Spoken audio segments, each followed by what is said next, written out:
que ha tenido el New York Times desde su producción estándar de texto con respecto al giro de priorizar los visuales ha sido en respuesta básicamente a la misma audiencia.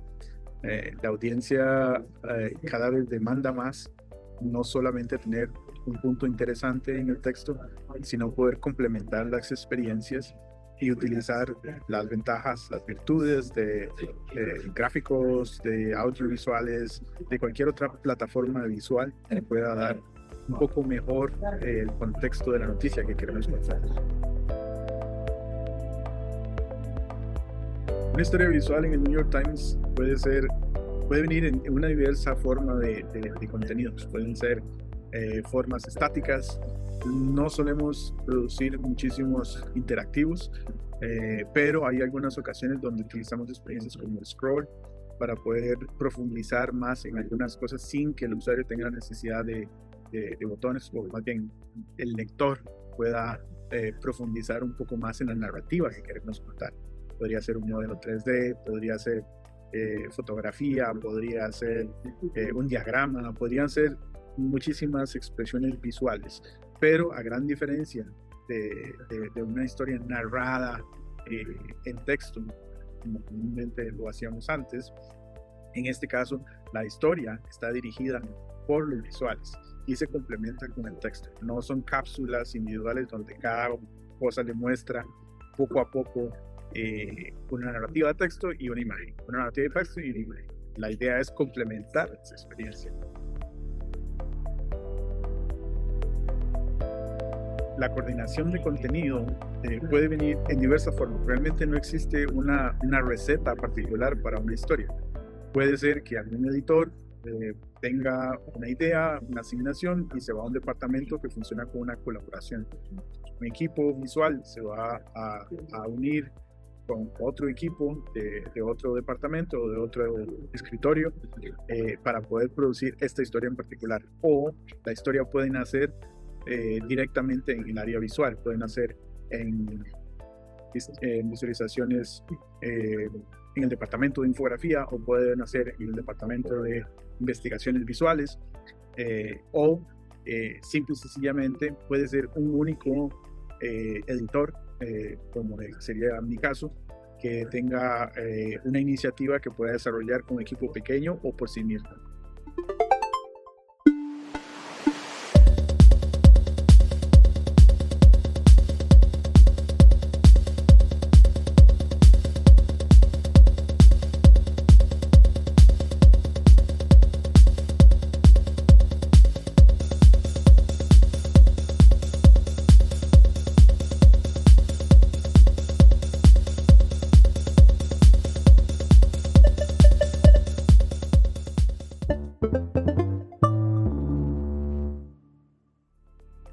En el caso de cómo se producen los productos en el New York Times para digital y para impreso, realmente el foco de este momento es teléfonos, es digital. Siempre se produce primero una versión para un teléfono y a partir de allí se ajustan contenidos para las demás cosas. Nos enfocamos en producir eso porque la mayor cantidad de nuestros lectores vienen a través de esos dispositivos. Un porcentaje muy pequeño viene a través de plataformas como computadoras y pantallas más grandes. Y finalmente el impreso ya no es un punto de partida. Tampoco quiere decir que sea subvalorado. Realmente el impreso está ahí para crear un complemento a la experiencia digital, aunque el lector ya lo haya visto antes en su teléfono. En la edición impresa puede encontrar un despliegue especial, algo diferente, algo que le va a complementar esa historia. No es simplemente volcar los insumos del digital en el impreso, sino crear una nueva experiencia para ese lector.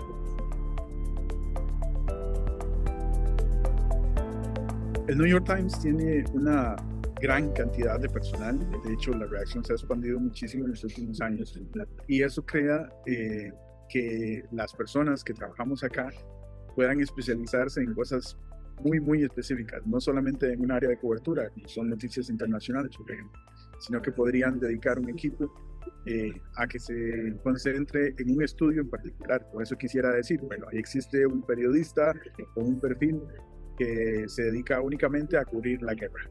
De este periodista podría tomarse para una nota visual que se va a complementar con un editor gráfico que tiene una especialización en mapas o en satélites. Cuando estas dos personas se ponen juntas, buscan un editor que sea parte de ese mismo núcleo. Entonces, son equipos temporales que se pueden unir con especialidades bastante específicas para poder producir una historia distinta de alguna forma. Existe, claro, en la producción del Times también implica que siempre estamos haciendo notas convencionales también, pero cuando se va a hacer algo realmente particular, especial, podemos involucrar este tipo de perfiles que existen en muchas maneras dentro de la empresa. This map shows every single building across Ukraine that has been damaged or destroyed since the Russian attack 2 years ago. About 210,000 buildings across an 800-mile front line and beyond. I think there are two things that are really relevant to this map. One thing is the scale of the project. We accumulated more than 50 terabytes of information, but the other factor of it is, for the first time, we can take an eye into every single street, into every single building, and know if the war has caused any damage. The relevance of this is to go into each of these towns that used to be peaceful just a couple of years ago, and they are no longer exist anymore. They're being swept out of the map. I think our intention was to show that there's more than buildings being destroyed. It's also about the people that used to live there, the culture that has been lost. Few countries since the Second World War have experienced this level of devastation. It's clear that the pattern of damage is aligned to the front line, so it's very tied to the war. It's not just tall building being destroyed, it's the legacy of the people there being destroyed. The war is just entering a new phase. We may see more damage being caused to those cities. We'll keep following the development of the war and see if we can report and go deeper into those stories as well.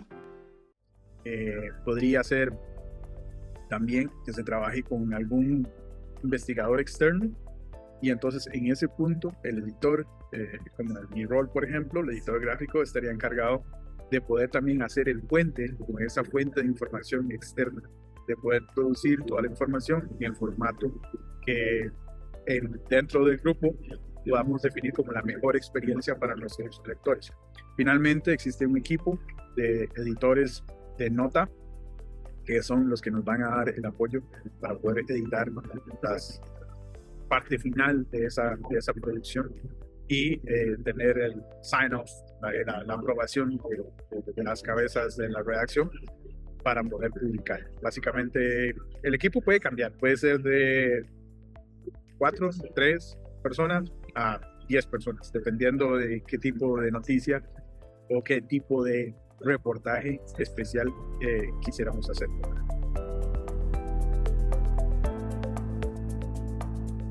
El New York Times ha apostado por este formato de expansión visual, simple y sencillamente porque es un tipo de producto premium.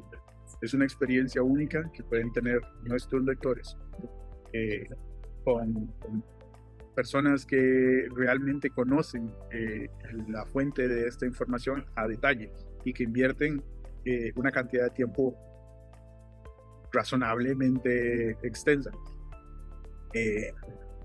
Es imposible el competir contra información de último minuto.